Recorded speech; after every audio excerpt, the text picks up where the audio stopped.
Jūsų darbo praktika didelė. Taip. Ateina pas jūs pacientas, pasisveikina, pasako labą dieną gydytojau. Jeigu žmogus jau atėjo dėl balso stygų kažkokių tai problemų, gal užtenka tik tai to pasisveikinimo ir jūs jau galit pasakyti diagnozę. Čia aš būčiau per drąsus taip teikti kategoriškai, tačiau tokiu atveju be abejo yra. Yra, kada ateina, kreipiasi, girdi balsą ir jau gali pasakyti, kas yra. Kokios tai dažniausiai ligos? Na ir šiandien, sakysim, buvo mano konsultacija pacientas, kuris atėjo besiskusdamas labai išreikštų užkimimu.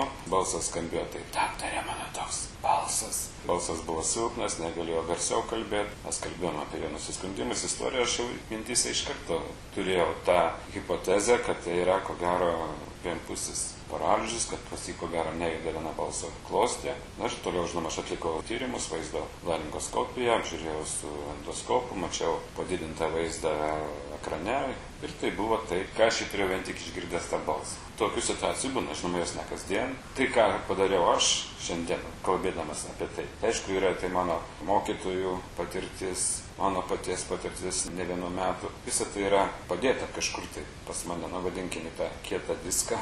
Ir dabar aš galiu tą informaciją greitai ištraukti, palyginti etaloną, kuris yra manajam kietajam diske, su tai, ko aš girdžiu iš konkretaus paciento ir daryti išvadą, prieladą, klasifikuoti. Kokios pačios populiariausios ligos yra gerklės, balso stygų?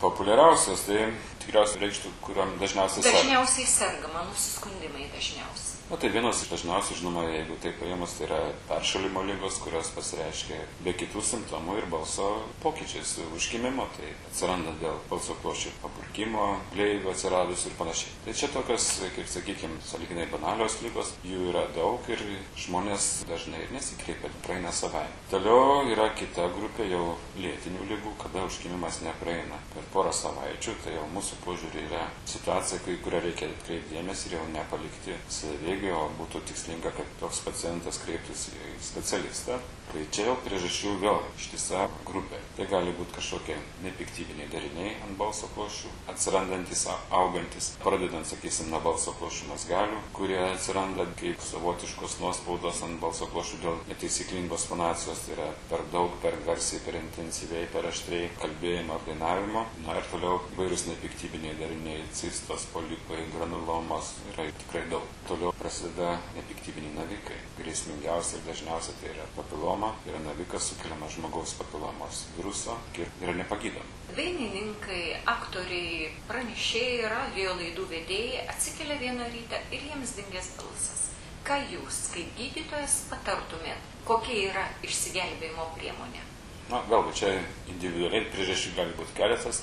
Galbūt tas, vadinkim, balso profesionalas iš vakaro smarkiai šaukė, rėkė, dainavo, kalbėjo, galbūt dar ir šventė intensyviai. Rezultatas ryte toks gali būti. Tai gali būti tokia banali priežastis, plus dar ir peršala. Bet gali būti, žinoma, ir kitų priežasčių. Tai jeigu balsas neatsistato per dieną kitą, man be abejo patarimas kreiptis į specialistą. Bet aš liktai vakar buvau sveika, šiandien atsikėliau, man po kelių valandų renginys ir dingęs balsas. Ekstremaliams atvejams yra kažkoks išsigelbėjimas? Atsakymo vienareikšmio irgi nėra. Ir būna tokių situacijų. Koncertas už kelių valandų, nėra balso. Na tai vėlgi geriausia, žinoma, kreiptis į gydytoją, kad jis apžiūrėtų ir nustatytų, kas ten atsitiko. Gal tai yra uždegimas, ten viskas, paprastai sakant, išburkė. Tada yra keli variantai, arba atšaukti renginį, nes negalima su neveikiančiu organu dirbti. Jeigu tai pokyčiai nežymus, tai galbūt yra tinkami mediciniai preparatai. Juos paskyrus galima sumažinti tos uždegiminius reiškinius, paburkimą ir balsą padaryti tokį, kad jisai tiktų tam konkrečiam renginiui. Bet vėlgi, tas turi būti individualizuota, negali taip sakyti, paimk tą tabletę ir tada bus gerai. O kaip jau žiūrėti liaudiškas priemonės?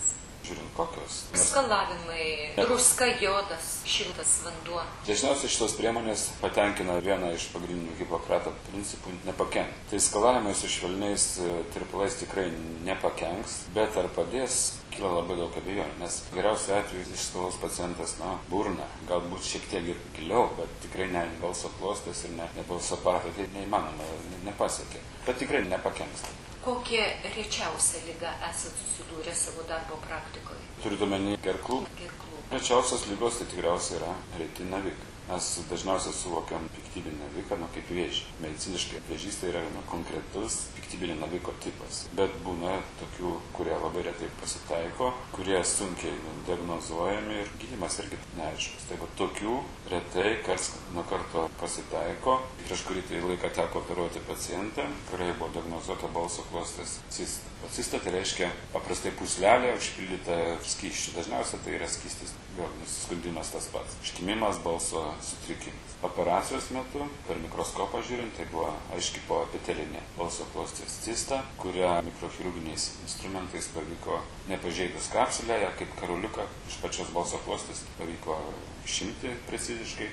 Po to, kai gavom histologinį tyrimą atsakymais, mus visus apstulbino. Pasirodo, tai yra cista ir ta cista užpildyta kirmėlių kiaušinėliais. Tai čia echinokokas? Ne, tai ne echinokokas. Konkrečiai taip ir iki šiol dar neturim atsakymą. Žiūrint, kad konsultavo ir mūsų patologai, ir biologai įsijungė, ir veterinarijos akademijos specialistai, ir infektologai, ir po to mes jau ten per kolegas užsienį bandėm identifikuoti. Ir tada klausimas iškyla, kaip pateko, kokiu būdu, visiškai yra neaišku. Tai tikrai yra ypatingas atvejis ir bandžiau paskui žiūrėti literatūrį, nieko panašaus nėra prašyti. Bet šiuo atveju tai išeitis tai yra gera, cista pašalinta, viskas ten tvarkoja, balsas geras ir viskas gerai. Pavyzdžiui, mano balsas man nepatinka. Ateinu ir sakau, viskas gerai su mano balso stygom, aš noriu turėti storesnį balsą. Ar jūs galėsit man padėti?